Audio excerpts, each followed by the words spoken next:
Veikko Loimaranta, Almari taklaa, tuomari käsi pystyyn, joten nyt sitten HPK:lle 58 sekuntia kahden miehen ylivoimaa. Almari taklaa numeroihin ja Rantala näyttää sinne, että miestä boksiin. 25-vuotiaalle puolustajalle tulee tuossa taklaustilanteessa virhearviointi. Tässä näin. Numeroiden puolelta poikittainen yläselkään. Loimaranta katsoo.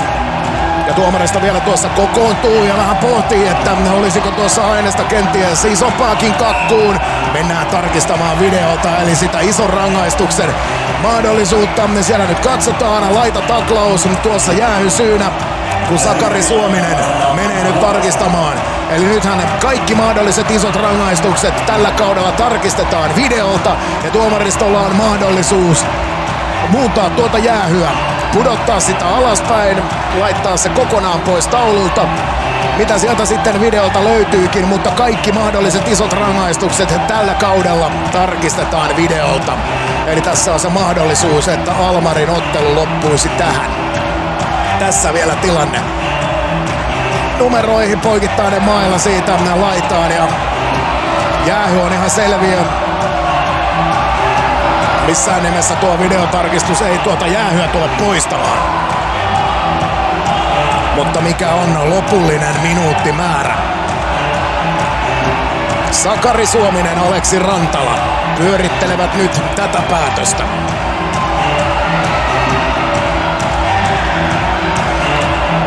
Katsotaan kuinka pitkään sitä sitten tämä kaksikko joutuu pohtimaan.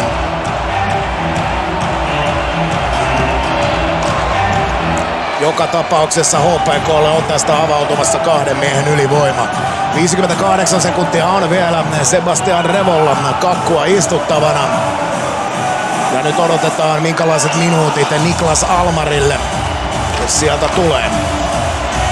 Se vaikeuttaa totta kai Tomi Lämsän ja Lukon asetelmaa heti tähän kolmannen erän alkuun, kun pitäisi kahden maalin takaa kirja viritellä.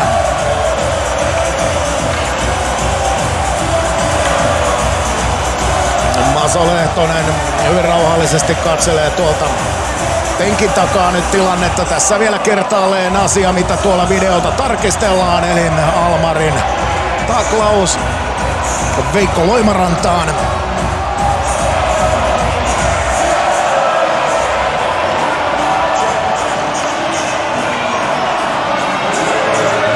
Ja nyt se tuomio on sitten valmis.